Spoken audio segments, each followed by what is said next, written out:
Tonight, new year, new choices.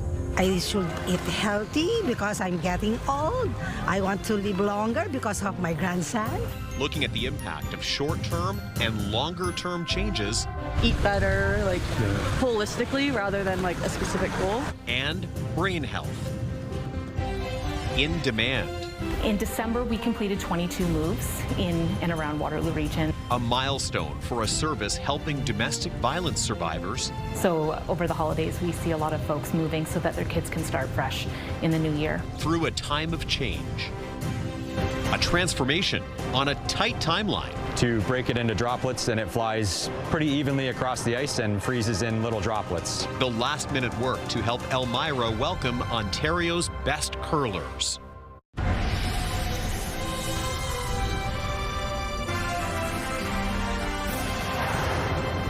Good evening and Happy New Year to you. It's a time of new beginnings and for many, resolutions.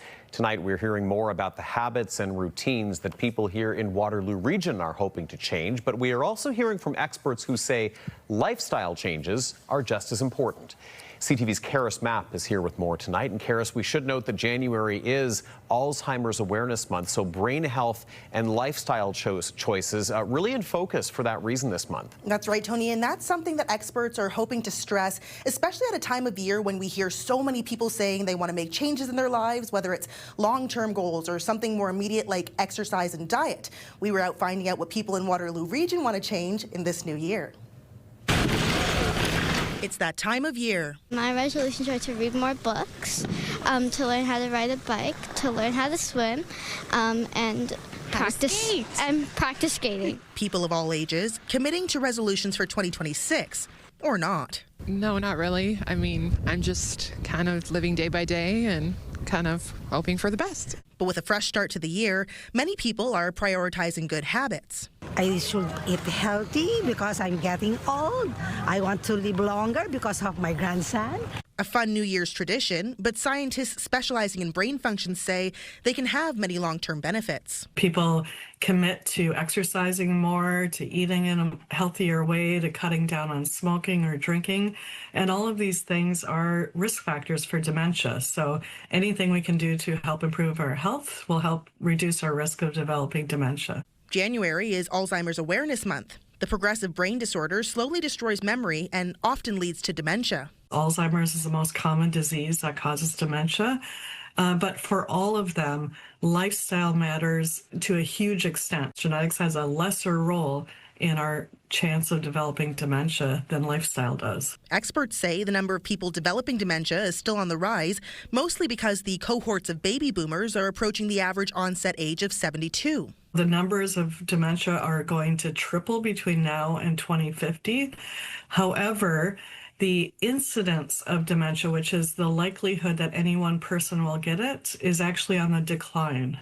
While the new year often kickstarts the initiative, some say a ball drop isn't needed to take the first step. I think if you're going to just work out and get better for yourself, I think you're going to do it no matter what. Meaning it's never too early to focus on cognitive maintenance. Eat better, holistically rather than a specific goal. Dr. Nicole Anderson said, along with eating right and exercising, being social is just as important. We know that the cognitive engagement and the social connections that comes from being socially connected are so important for reducing dementia risk. Dr. Anderson adds that certain health conditions such as hypertension, diabetes, and high cholesterol also put people at a higher risk for dementia. So focusing on maintaining the brain now will help in the long run. Tony. Okay, some timely information. Karis, thank you. CTV's Karis Mapp joining us live tonight. Well, to the west of Waterloo Region, 2026 began much the way that 2025 ended, and that is with people across Huron County digging out from a massive snowstorm that's left the area buried. The biggest snowfall was on New Year's Eve when more than 50 centimeters of snow fell in parts of the region. Snow squalls closed roads and canceled many New Year's celebrations. while the winds have subsided and most roads have reopened now. Wow, look at these snowbanks. More snow fell on New Year's Day and today, with even more on the way this weekend. And that is a great segue to check in with Leanne Evans for our first look at the weather.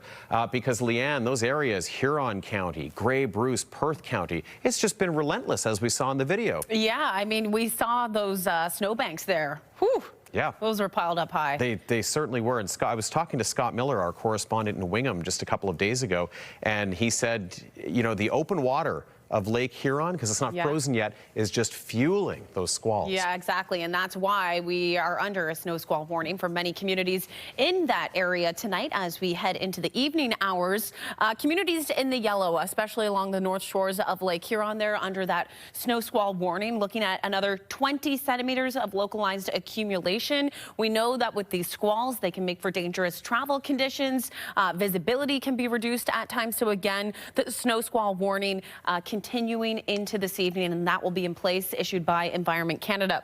Now, let's also talk about the temperatures, because it's quite chilly out there locally. -8 is what we're sitting at this hour, but it does feel closer to -16 when you factor in that wind chill. We've seen gusts coming out of the west, upwards of 40 to 50 kilometers an hour. So it's making it feel quite bitter when you step outside. You got to make sure you're bundled up as you head out for the evening. We'll find out how long the snow and cold is sticking around coming up a little bit later. Tony. All right, Leanne, thank you. To Markham now, where a 9-year-old boy is fighting for his life in hospital after being pulled from a house fire. The Ontario Fire Marshal's office is now investigating. Officials say the boy was trapped inside the home after the fire spread from the garage to the house. He was rescued by fire crews. CTV's Janice Golding has more. Flames can be seen coming from a Markham garage.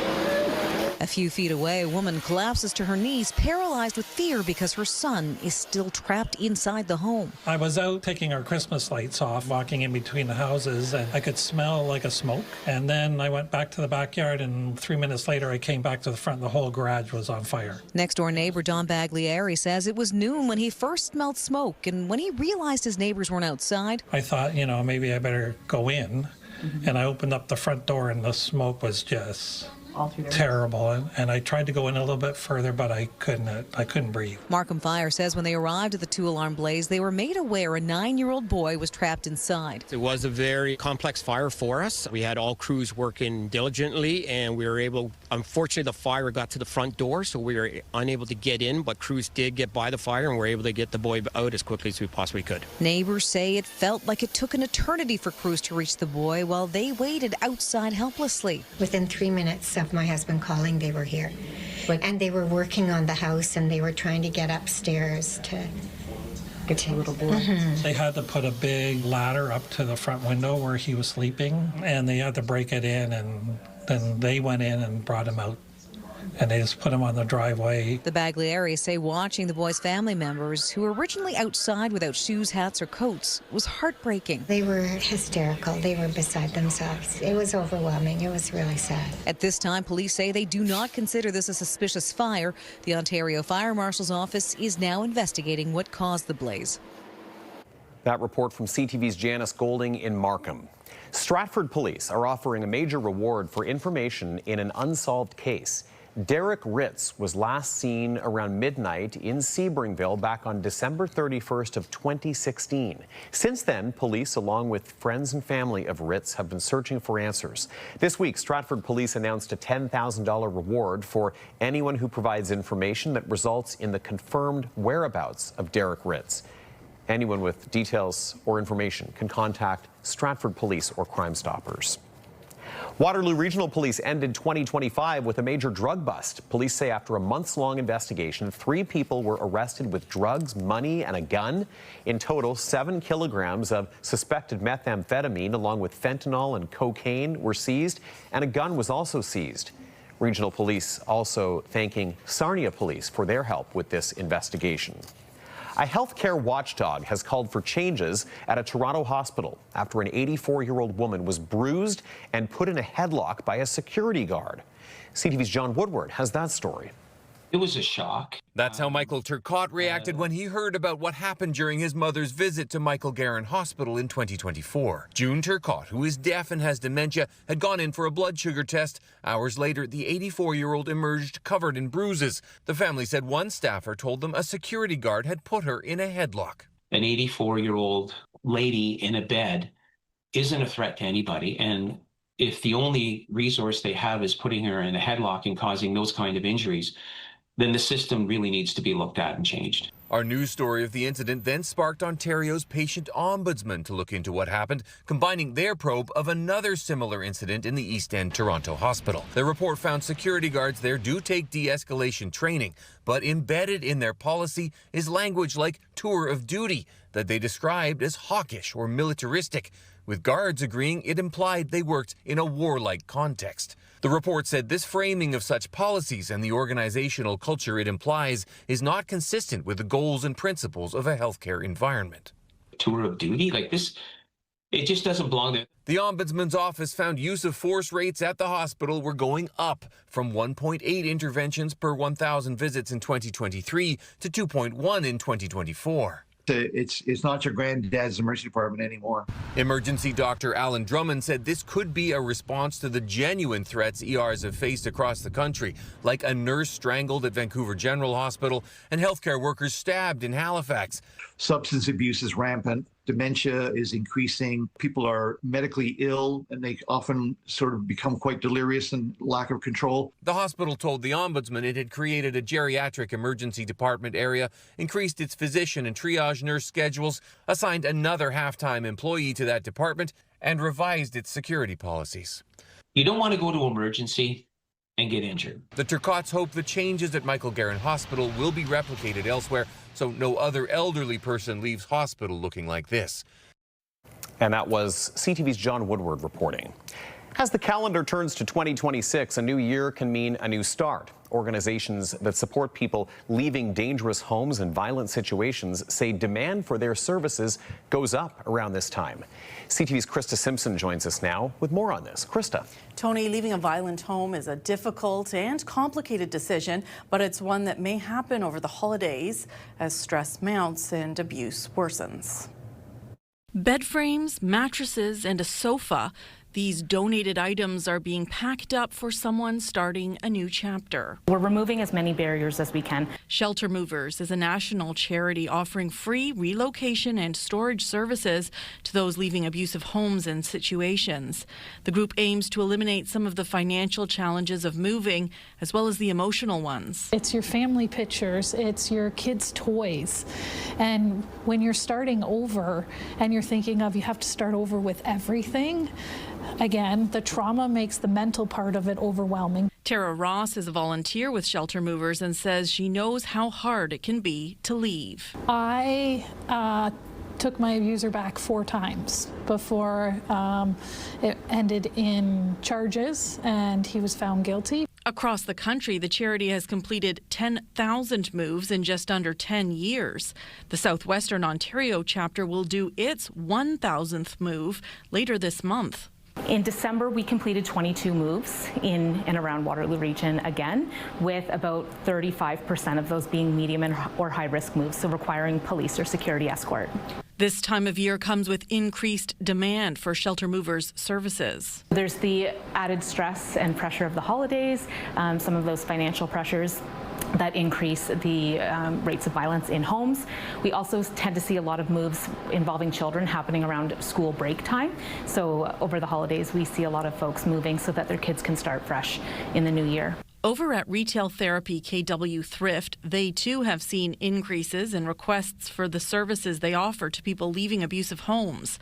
The organization works with Shelter Movers as well as other community groups and took one especially urgent call in December. This particular one was from one of our referral sources who had a client that was moving into their home days before Christmas with literally nothing, no bed, so they would be in an empty home, and so we were able to fast track and deliver at least a mattress and the kitchen essentials for the holidays. The Thrift thrift store offers private shopping times for survivors of violence where they can take what they need for free.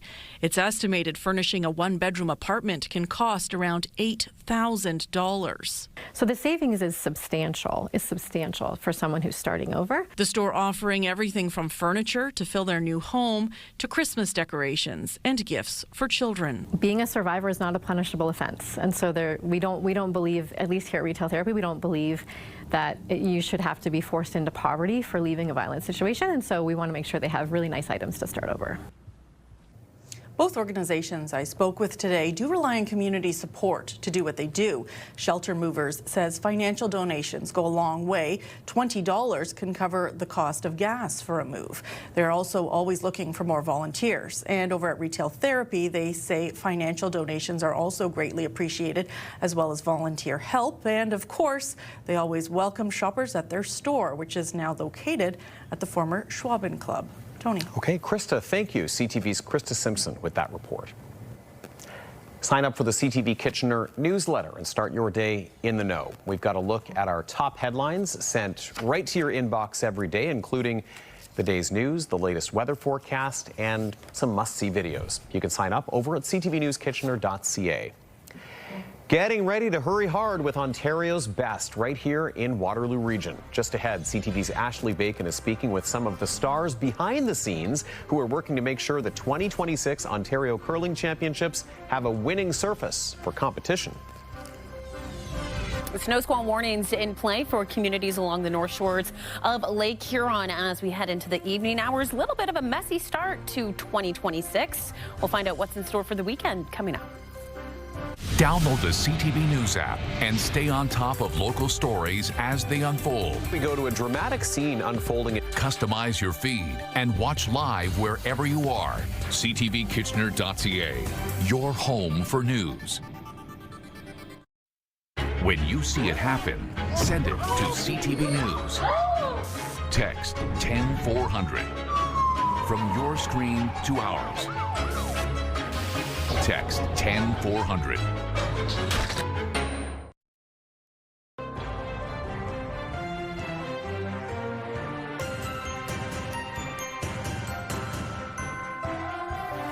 The new year brings new rules for in-person work in this province. Thousands of public service workers returning to the office full-time on Monday. CTV's Beth McDonnell has a reaction. Tens of thousands of Ontario public servants have known for months. Come Monday, it's reality.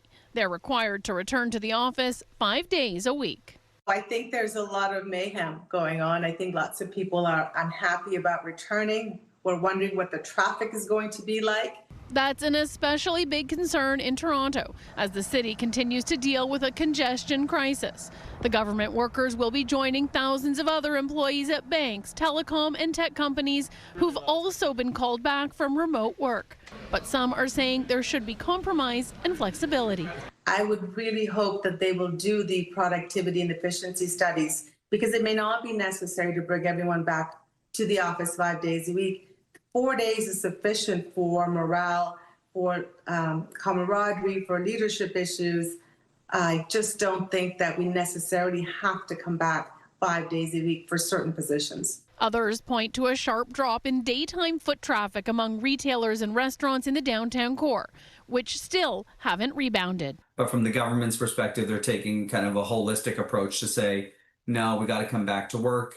And ultimately, you know, with one eye on the economy and one eye on some of the other issues that, you know, they find that, you know, they believe that employees are more productive in the office.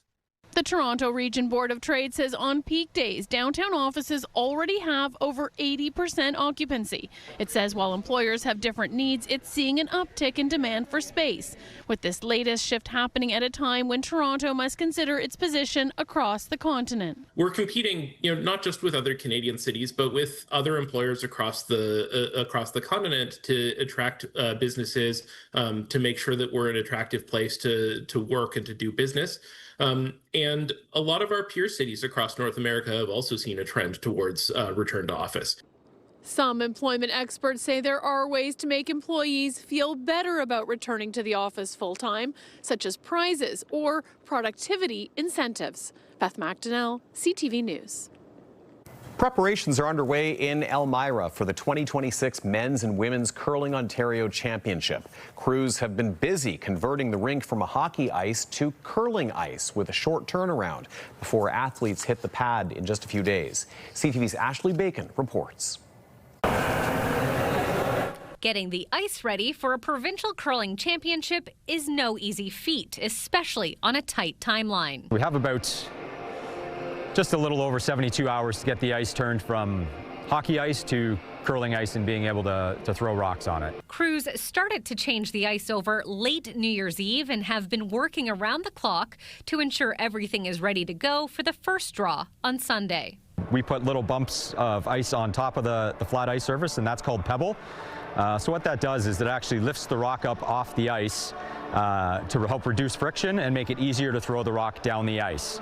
It also helps add curl to the rock, hence the name curling. We walk backwards down the ice, waving it back and forth like this to break it into droplets, and it flies pretty evenly across the ice and freezes in little droplets. The championship will see 24 teams from across the province, with the winner moving on to the national stage. 12 women's teams and 12 men's teams competing for the opportunity to represent Ontario in the Scotties in the women's case and the Brier in the men's case. Bill Barr chairs the championship. He says Woolwich Memorial Centre has room for around 1,100 spectators. Kids under 12 are free, so it's a great family event if you want to bring your kids out and watch. With hope of inspiring the next generation of curlers. Historically, Olympic years has always kind of boosted the sport and the interest in it, so we're really hoping to reap those benefits of this event as well. And now that preparations are well underway, the next step is just to get spectators and teams in and to kick things off come Sunday. The tournament will wrap on the 11th. Ashley Bacon, CTV News, Elmira. A cancer patient's call for improvements to oncology care in the Owen Sound area has added a new voice. CTV's Scott Miller has more on the Grey Bruce Health Coalition's Code Red Cancer Call to Action. In November, Pat Kelly made a provincial plea for help with Owen Sound's cancer care program. Cancer patients should not be begging to keep their oncologists. Kelly, a palliative cancer care patient in Owen Sound, says the loss of 2 oncologists and an inability to recruit replacements forced Bright Shores to stop accepting many newly diagnosed cancer patients in November of 2024. The addition of a part-time oncologist in September ended the referral program, say hospital officials. But Kelly, a longtime cancer care advocate, is worried that if one more oncologist leaves, cancer care in Owen Sound would come to an end. She's asking the provincial government to intervene with an immediate review of oncology services and governance at Bright Shores. There needs to be accountability, not because we don't know the right things to do. It's because I think nobody is measuring impact except the undertaker. And I don't want to be part of those numbers. We need to fix that system. Brenda Scott and the Grey Bruce Health Coalition are now involved. They too are calling for government intervention when it comes to cancer care in Grey Bruce. We're also asking them to do an investigation of cancer care in rural areas in Ontario, because Grey Bruce is not alone in this. There are many rural communities, and they also have issues. Scott says Kelly and the coalition are planning town halls and rallies as part of their Code Red Cancer Care in Grey Bruce campaign. If we don't have a fully operational cancer care centre in Owen Sound, it means that people are driving extraordinary distances for treatments and follow-up. Bright Shores officials say they are doing everything possible to recruit oncologists, but it is a very competitive field. Kelly has secured a meeting with Bright Shores leadership later this month to discuss her concerns. We are losing out to the competition because we have a culture that is based on that conservative old system, and it's not working. In Owen Sound, Scott Miller, CTV News. A Toronto man's sharing his story as he recovers from anxiety and addiction. Matthew Neelan grew up at a time when mental health supports were not easily available to him. And now a new partnership between the Centre for Addiction and Mental Health and Sick Kids Hospital is working to ensure every child gets the care they need. CTV's Natalie Johnson reports. The only thing I knew how to do was literally shut down. And the way to shut down was to survive. Born in 1986 with a cleft lip and palate, the hospital became a second home to Matthew Neelan as he underwent dozens of surgeries as a child. As I was growing up, I started to recognized that I didn't like these operations that we're going through. And I knew at the time I was different. His parents by his side for every appointment and operation, but still he says he felt alone. Unable to process the emotional trauma of the physical surgeries, severe anxiety overtook his life. I would just projectile vomit. My body would collapse. I wouldn't be able to move. I wouldn't be able to speak. And I would just be in such intense fear and terror that I didn't know what else to do. As an adult, turning to alcohol to help him cope with panic attacks, anxiety for which decades ago there was little support. Because there was no knowledge, the fear was just skyrocketing. It honestly felt like I was going to die every single time. Fast forward nearly 40 years, and there is a world of new understanding of the need for mental health support for children and youth. CAMH teaming up with Sick Kids to launch Thriving Minds, an initiative to ensure coordinated and connected care. Children and youth trying to access the mental health system really experience a very fragmented system of care. There are multiple front doors, multiple waiting lists, and sometimes they wait for a long time and then find that they can't even access the type of care that they need. Referring young people to specialized mental health programs and supports like Youth Wellness Hubs Ontario. If we can get in there early, we can ensure that youth and their families have the best outcomes possible when it comes to mental health. We can help them develop skills and tools to manage some of the things they're struggling with, get them connected to the right primary care providers. Very often, by the time children and youth are seeking mental health care with us, they may already be having an episode of ill health and for which they need care. So what we're doing is really preventing that from getting any worse, which frequently can happen when people sit on wait lists for a long time. Expanded access to mental health care that Matthew Nealon wishes he had had so many years ago. I'm now mentally capable of handling all that anxiety and stress and terror and fear that happened back as a kid. Sharing his own story of anxiety and addiction recovery in a memoir to encourage young people in need of support to connect with care. And that report from CTV's Natalie Johnson. Here's a live look at Midtown KW right now, Green and King Streets. Quite snow-covered. Sidewalks, streets, crews, in fact, still out there cleaning up from those days of storms we've had.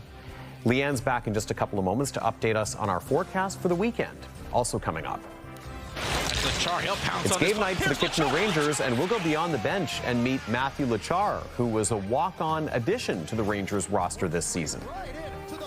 Also ahead, how a new early warning system for earthquakes could make a difference in one part of our province in particular.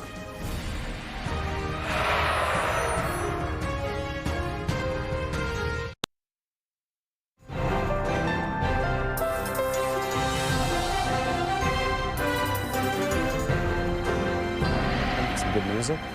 Hello and welcome back. Caught us chatting again during the break. I was just talking about how some good music really helps a long road trip. Yes. And I'm taking one tomorrow. Yes, because you have been working over the whole holiday season and you have not taken a holiday break yet, so well deserved. Some of my friends messaged me and said it doesn't matter what CTV network we turn to, we seem to come across you over the holidays. You were working the entire holiday break. So I was. Your holiday break is going to be that's first right. week of January. Having a belated celebration and visits with family back up in the Ottawa Valley. Looking forward to that. And this kind of ties into the weather because I've really been keeping an eye on tomorrow because that's the day I drive north. And I always like to check it out beforehand this time of year because we can come across some unexpected surprises. Yeah, you definitely, regardless, will have to take your time and just go slow because you don't want to be in a rush out there with these snow-covered streets. Earlier today, I was almost sliding through a stop sign because it's so icy you can't even see it. It's wild, and it's that black ice underneath that that just tricks you sometimes. That's what it is. Okay, live look outside this hour from Midtown Kitchener, and we are seeing that snow really cover the streets entirely, sidewalks, parking lots, roads as well. But it looks like right now we're getting a little bit of break from the snowfall itself. However, that won't be the case for the course of the weekend. A little bit on and off, but right now it's a little bit quiet out there. Snow squall warnings in play tonight for communities along the north shores of Lake Huron. Looking at anywhere from 15 to 20 centimeters of localized accumulation for those communities in the yellow zones this hour. Now, this will be in place into the evening hours, so keep it in mind if you are heading out on the roads or anything, because we know those snow squalls can come out of nowhere and make for quite dangerous travel conditions. Now, this is all due to a multi-day lake effect snow event that has been happening over the past few days, and it continues into tonight. We're seeing those lake effect snow bands continue to build off the north shores of Lake Huron as we get into the overnight hours, and by tomorrow morning too, we notice some flurry activity here in Waterloo region as well. Should be a little bit sporadic throughout the course of tomorrow, but as you can see, by the evening hours, late afternoon, evening hours, things become a little bit more widespread right across southern Ontario. So we're not getting a break from the snowfall this weekend. Looking at about 2 to 4 centimeters of localized accumulation here in Waterloo region, upwards of about 5 centimeters in the London area. And again, if you're along the shores of Lake Huron, looking at anywhere from about 5 to 10 centimeters of accumulation through the day tomorrow. Okay, temperature wise, it's feeling like -15 when we factor in the wind chill this hour. We're actually sitting at about -7 right now, but the winds gusting out of the west have been quite bitter. So if you are heading out tonight, just make sure that you bundle up. There, -8 is our current temperature here in Waterloo region. We did get up to -7 today for our daytime high. That's below seasonal for this time of year, usually sitting around -3. The low -10 though was right around normal for what we're used to seeing with our overnight lows. Okay, overnight tonight, -9. It'll feel closer to -17 when we factor in the wind chill. Again, a little bit of scattered flurry activity through the evening and the winds gusting upwards of about 40 kilometers an hour. By tomorrow, things warm up to -6. It'll feel like -14. Cloudy conditions with some scattered flurry activity throughout the course of the day. Now, as we take a look at the long range forecast, it looks like by Sunday we could see a little bit of sunshine, and overnight lows still quite cool by then. -14 is what we'll see overnight heading into Sunday. And then next week, the first full week of January, and temperatures rise, as you can see. By Tuesday, Wednesday, Thursday, we're looking at a daytime high above the freezing mark. And by Friday, we should see a little bit of sunshine out there. I know a lot of us have been missing it over the past few days. In the Windsor area, looking at some scattered flurry activity through the day tomorrow. Temperatures in your area rise by midweek as well. Looking at a daytime high of 3 degrees both Tuesday and Wednesday. And in southern Georgian Bay, snow squalls through the day tomorrow to start off the weekend. The flurry activity continues into early next week. By the time temperatures rise, we have a chance to see some mixed precipitation. Okay, here's today's Weather Watcher photo, or should I say video, because Roger sent us this video from his area. Roger didn't say where this was taken, but as you can see, it's a fitting video of what has been happening over the past few days. It feels like the snow just hasn't let up. And Tony, I got to tell you that we got the weather report from the University of Waterloo today. Yes. December, the snowiest December on record since 2008. We saw 54.5 centimeters of accumulation. Wow. I feel like that's how much we got sometimes almost over the entire winter. Exactly. So that tells you something right there. On average, we see about 30 centimeters in December. So it was snowy. Wild. Puts it in perspective. Exactly. Makes a lot of sense. Thanks, Leanne. Thank you. Well, Canada is on track to accept fewer new residents, international students, and temporary workers in 2026. It's part of the federal government's effort to reduce levels and prioritize economic immigration. As CTV's Rachel Aiello tells us, that means skilled workers may have the upper hand. For many wanting to call Canada home, the latest immigration levels plan has injected uncertainty into the year ahead. For example, the federal government is cutting the number of international students it'll accept this year in half. A reduction this PhD candidate, who came to Canada from Iran in 2021 to do cancer research, says while necessary, has left many prospective students in limbo. They don't feel welcomed here. They were invited to come here. They were accepted to come here.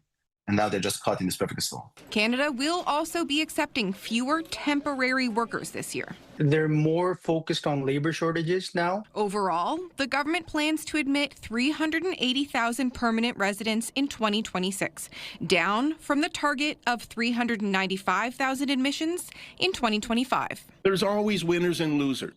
The winners are going to be the Canadians, particularly the young Canadians, looking for that entry-level job that has been occupied by a foreign national. The losers are going to be the foreign nationals who came here with false promises of permanent residence. While it may be shaping up to be a challenging year for the thousands with temporary status who can't stay, Canada is offering express entry for prospective newcomers who speak French or have skills in key sectors, such as trades, agriculture, engineering, education, and healthcare. Instead of a broad, open arms approach to immigration, it's more selective now. It's more focused on ensuring that the economy can absorb their permanent residents and the workers coming in. Linked to the shift towards prioritizing economic immigrants is a plan to spend more than $1 billion on a new international talent attraction strategy to incentivize leading researchers and innovators to come to Canada. Rachel Aiello, CTV News, Ottawa. A new early warning system for earthquakes is now active in Ontario and Quebec. We hear about it from CTV's Peter Sperling, who tells us why it's especially important in Eastern Ontario. When one of the last notable earthquakes shook Ottawa in 2010, the whole building felt like it was trembling. There was no warning. And we're all standing there going, oh my God, what's going on? Experts say the odds of a major earthquake in the Ottawa region is extremely low. Ottawa, though, is located in what's called the Western Quebec seismic zone. Now, the next time a potentially harmful earthquake is detected, your cell phone or TV may alert you. An earthquake early warning system. A heads up, danger could be on the way. Designed to send an alert when an earthquake reaches a certain threshold of magnitude 5, but only in regions where the shaking is expected to cause potential damage. So in those areas, you'll get an alert through the National Public Alerting System. Similar to an Amber Alert or severe weather warning. These are designed to provide an alert between seconds to tens of seconds before strong shaking starts from an earthquake. This would be an older model, of course. That may not seem like a lot of time, but the idea is to be ready. To take protective measures like drop, cover, hold on. To protect yourself from debris and objects that are falling. And that's really because in Canada, our largest risk during an earthquake is from objects falling and things like that, and rather not from buildings collapsing. The Government of Canada's system detects earthquakes using more than 200 sensors in Ontario and Quebec. Peter Sperling, CTV News. A revealing look at the income gap from top to bottom in this country. Just ahead, new data on how much some of the nation's CEOs are bringing in.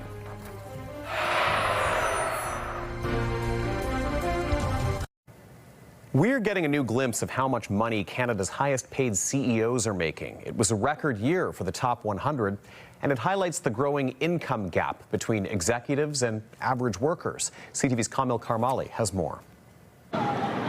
Here at Canada's busiest mall, new items stocked for the new year, but affording them. Are you able to afford shopping? No. Is a different story. The cost of living, yeah, it's become really hard. Especially for the many here making minimum wage.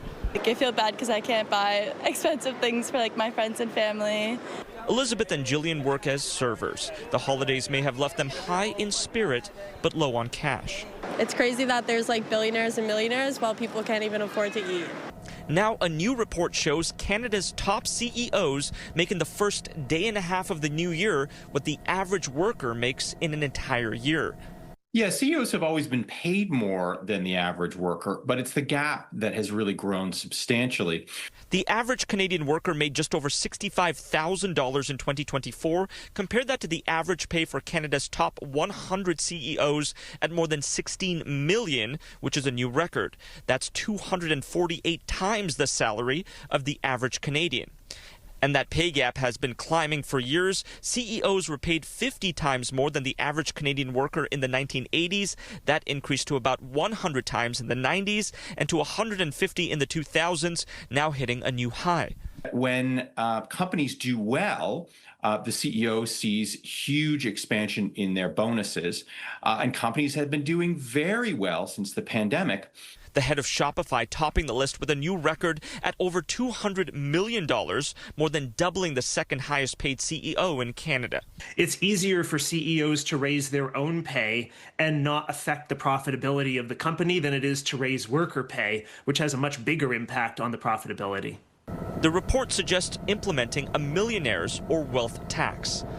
The report also confirming what many have already reported, the costs of goods and services in Canada, like groceries, increasing at a much faster rate than workers' wages.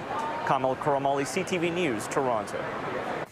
And there are new developments in the ongoing dispute between Shopify and the Canada Revenue Agency. Since 2023, tax authorities have been trying to access years of records from the online commerce giant. Officials say they want the data to verify Canadian merchants were following tax laws. Back in June, a judge declined to order Shopify to cooperate, saying the CRA hadn't outlined an identifiable group of individuals whose data it wanted. The CRA has since appealed, and the Federal Court of Appeal has agreed to request ordering Shopify to retain the records at the center of the case. Shopify has previously called the CRA's request blatant overreach. A key test for Team Canada tonight. Coming up, we'll set up an elimination game at the World Juniors.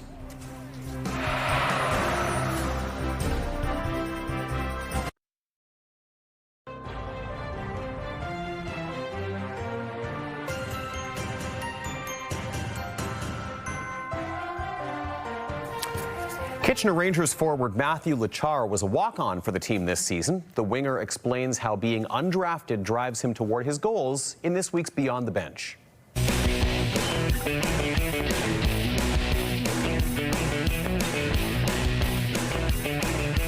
Lachar works his way right in to the backhand, scores!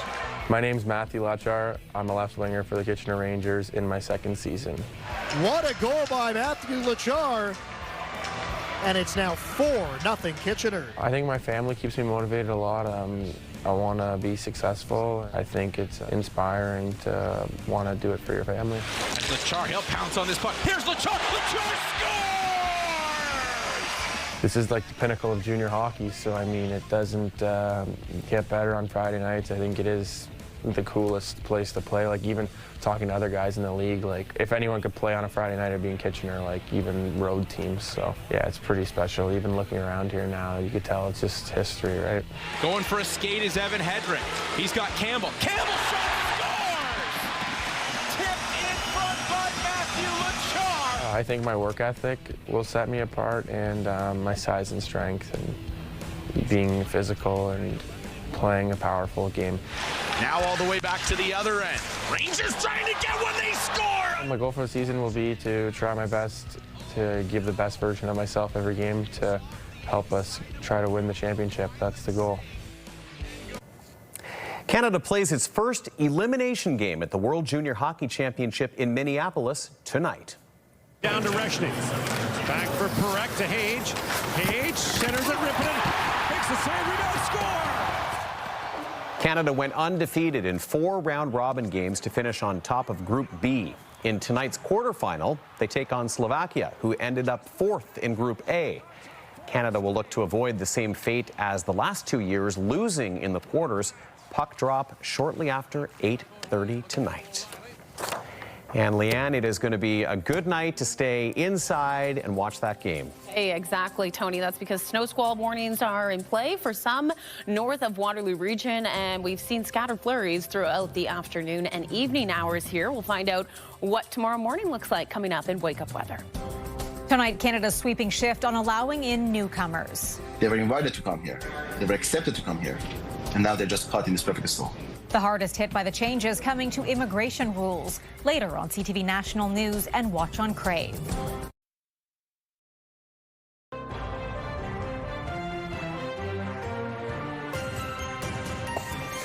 Welcome back. It's kind of funny that it's Friday because it doesn't feel like a Friday because we're seeing a lot of people for the first time in a long time, but tomorrow's the weekend. Feels like a Monday. It does. And a Friday all and at a once. Friday all in one. Hey, it's your Friday because now you've got your holiday time coming up. The Friday of all Fridays for me, it is. And hey, yeah, keeping an eye on the weather. I'm glad that my route doesn't seem to be one that's going to be hit by too many squalls. But if you're certainly heading to the west or immediate north of Waterloo region, got to be on the lookout. Yes, certainly. And I'm glad that you are going to get to bed early tonight. You are going to be able to wake up early. And Thank you for that, by the way. Hey, we had a little shift switch. That's the good thing, because I want you to get out, get on the road early, because it looks like conditions are going to be pretty good to start the day. A little bit on the chillier side of things, but calm conditions, mix of sun and cloud. The scattered flurries look like they'll kind of move in after the noon hour. Well, I think we need to feed off of the joy of a 63-year-old woman from Jamaica who got her first glimpse of snow over the holidays, and millions of others have shared in the moment. Yeah, her delight in experiencing a winter wonderland for the first time was all caught on camera and is now going viral.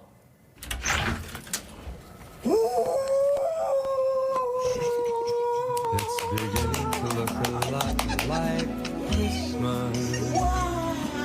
So sweet. This is Rose Peters, who ventured outside to have some winter fun after opening the door to see the fluffy white snowflakes falling from the sky.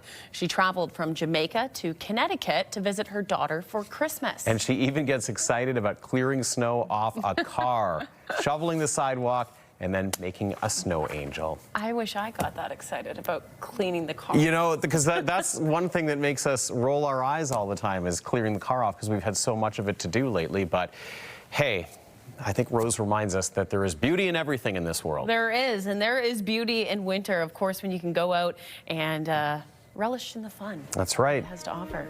Well, we leave you with this time lapse of the snow globe we've been stuck in over the last little while. This is a reminder that, boy, oh boy, winter has its grip on us this year. Yes, and we are starting off the new year in a snow-filled way.